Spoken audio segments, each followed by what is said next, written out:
CBSE ने अपना result out कर दिया बीते कल, और कल से ही आप लोग देख रहे हैं कि बहुत से बच्चों की कड़ी मेहनत रंग लेकर आई है और बच्चों ने बेहद अच्छा प्रदर्शन जो है वो अपने एग्जाम के दौरान किया, जो परिणाम में देखने को मिला। हमारे साथ पालमपुर डीएवी स्कूल की 3 होनहार छात्राएं जुड़ रही हैं, जो अगर बात करें इनका आपस में क्या संबंध है तो तीनों सगी बहनें हैं, ट्रिपलेट्स हैं ये, और इन्होंने फर्स्ट, सेकंड, थर्ड पोजीशन जो है वो हासिल की है। कहते हैं कि कड़ी मेहनत और दृढ़ इच्छा शक्ति इंसान से कुछ भी करवा सकती है। आज जिन 3 बहनों से हम आपको मिलवाने जा रहे हैं, उन्हें देखकर आप कहेंगे कि ऐसा कैसे हो सकता है। बीते कल ही सीबीएसई का रिजल्ट घोषित हुआ, उसके बाद प्रदेश के टॉपर्स सामने आने लगे, मगर पालमपुर में 3 सगी बहनों ने एक ही कक्षा में टॉप कर पहला, दूसरा और तीसरा स्थान हासिल किया है। शैवी, धानवी और ब्राह्मी हमारे साथ हैं, जिन्होंने फर्स्ट, सेकंड और थर्ड पोजीशन जो है वो हासिल की है। ये पहली मर्तबा नहीं, इससे पहले भी 10वीं में तीनों बहनों ने टॉप किया था और तब भी कुछ इसी तरह के पल रहे थे। तीनों एक दूसरे को मोटिवेट करते थे जी। लॉकडाउन भी शुरू हो गया था हमारे, जब 11th में आए थे तो घर से ही पढ़ाई होनी थी, तो हमने ऑनलाइन रिसोर्सेज का पूरा यूज़ किया। स्टार्टिंग से यही था कि कंसेप्ट बिल्ड करने हैं, क्योंकि सिलेबस काफ़ी इन डेप्थ हो जाता है, और रिवीजन बहुत इम्पोर्टेंट थी। और क्योंकि तीनों साथ में पढ़ते थे तो एक दूसरे को देख के पढ़ने का मोटिवेशन मिलता था। तो ऐसा तो नहीं कुछ था कि मैंने इन्हें मोटिवेट या इंस्पायर किया, तीनों एक दूसरे को मोटिवेट करते थे।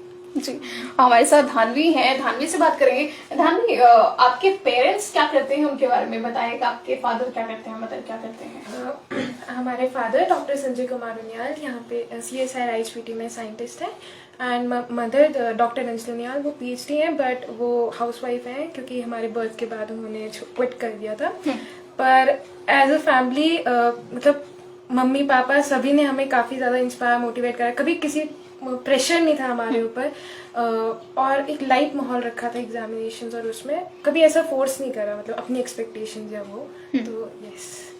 और सबसे छोटे और सबसे नटखट और सबसे शरारत ब्राह्मी हमारे साथ है। थोड़ा सा फेरबदल हुआ है आपके रिजल्ट में। 10th में आप टेंथ में ये सेकंड थे और 12th में ये थर्ड आए हैं, यानी कि जो आपकी एक्चुअल पोजीशन थी आप उसे भी आ गए फिर से। तो पढ़ाई की अगर बात करें तो आप लोगों का, आपका जैसे आपका कौन सा स्ट्रीम था? नॉन मेडिकल था, और ये दोनों मेडिकल के थे। तो मैथ्स आपके लिए एक अलग था, जो जिसकी तैयारी साथ में नहीं हो पाती थी, तो उसके लिए कैसे आपने तैयारी की?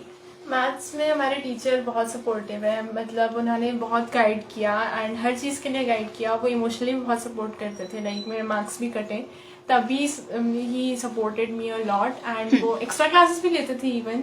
सो उनके लिए तो बहुत रिस्पेक्ट है, एंड उन्होंने मेरे को बहुत हेल्प किया। मुझे एक टाइम पे ऐसा लोनली लगता था, लाइक वो दोनों बायो डिस्कस कर रहे हैं एंड मेरे साथ नहीं है।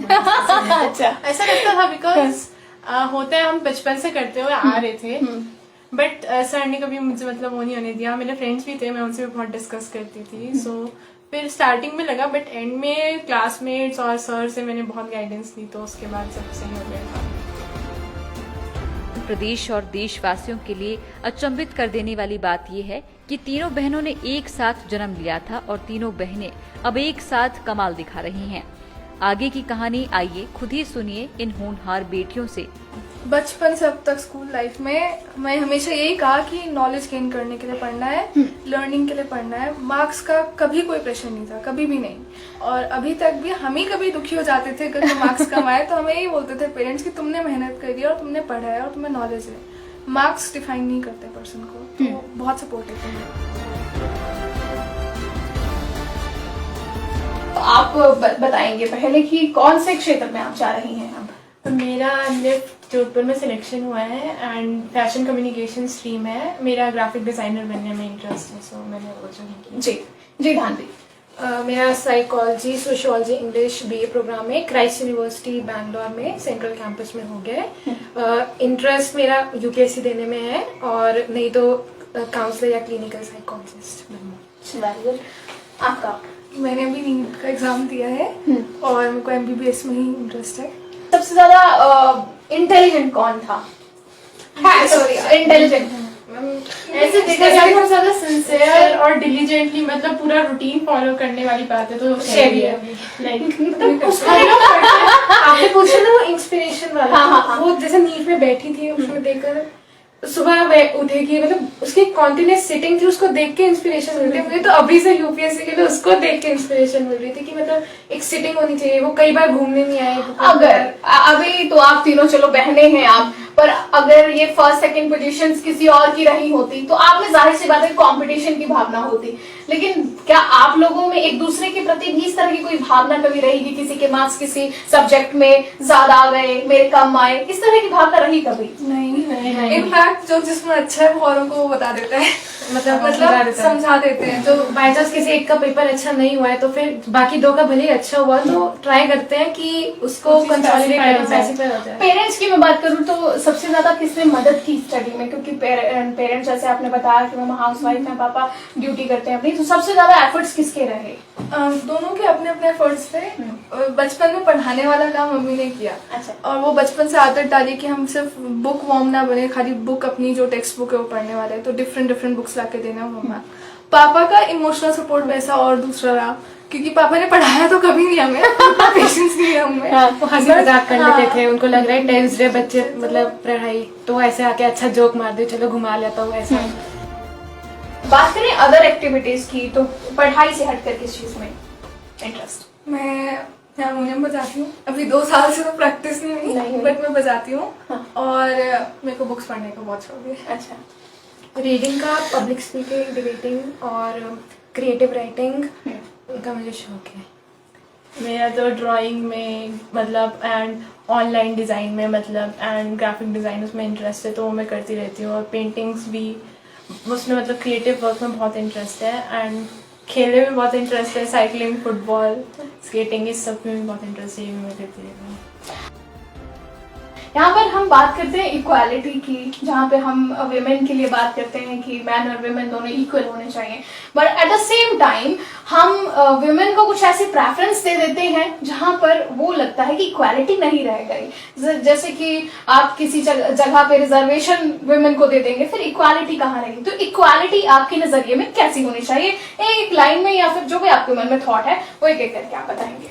आई थिंक इक्वालिटी तब होगी जब हमें इस बारे में इस तरीके से बात ही नहीं करनी पड़ेगी। अगर कोई लड़की कुछ ऐसा काम कर रही है जो हमें लगता है लड़के को करना चाहिए और हम उसे बहुत अप्रिशिएट कर रहे हैं, वो हम इसलिए कर रहे हैं क्योंकि हमें लगता है कि वाह इसने वो काम किया जो लड़के को करना चाहिए। बट जब ये भावना ही नहीं रह जाएगी कि मतलब सब कुछ कर रहे हैं, ऐसे फीलिंग ही नहीं आएगी, वो एक्चुअल इक्वालिटी हो जाएगी तब। Very good. जो उसने कहा काफी अच्छा समअप हो गया। कुछ रखा नहीं आपके लिए, छोड़ा नहीं कुछ, लास्ट वाली ज्यादा चिंता में है। इक्वालिटी मतलब वही होगा कि दोनों फील्ड में होना चाहिए। ऐसा नहीं होना चाहिए कि अगर कोई केस आ रहा है हमारे पास तो एक जेंडर प्रेफरेंस दी जाए या किसी को हम जबरदस्त मतलब एक दे कि अच्छा ये है तो इसको ये दे दे। जब ये कंडीशन ही नहीं अप्लाई होगी जैसे उसने कहा तो इक्वालिटी आ गई, मतलब हम सबके माइंड में ही आ जाएगी वो।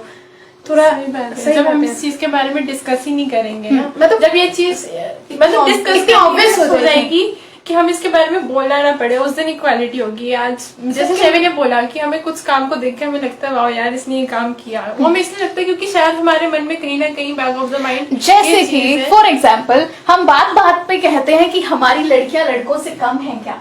हम बात पे ये बात कहते हैं कि हमारी लड़कियां जो वो लड़कों से कम नहीं है, तो हमें जरूरत ही ना पड़े ये बात कहने की। और हम ये क्यों कह रहे हैं? तो हमारे साथ ये टॉपर्स जुड़ी हुई थी पालमपुर डीएवी स्कूल की शैवी, धानवी, ब्राह्मी, और एंड में मैंने नाम बिल्कुल सही लिए हैं, उसके लिए आप लोग मुझे थैंक यू कह सकते हैं।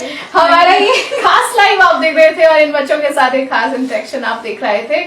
ये वो बच्चे हैं जो हमारे राष्ट्र का भविष्य है और इनकी सोच क्या है राष्ट्र के प्रति, चीजों के प्रति जो है, पति नहीं प्रति, तो वो बहुत मैटर करती है। बहुत बहुत शुक्रिया आप तीनों का कि आप जुड़े हमारे साथ। Thank you so much. देखते रहे लाइव टाइम्स टीवी। इसी तरह से आपके बीच जो है वो हम इसी तरह की लाइव कवरेजेस लेकर आते रहेंगे। संवाददाता शालिका ठाकुर के साथ वीडियो जर्नलिस्ट मीनांकल, लाइव टाइम्स टीवी।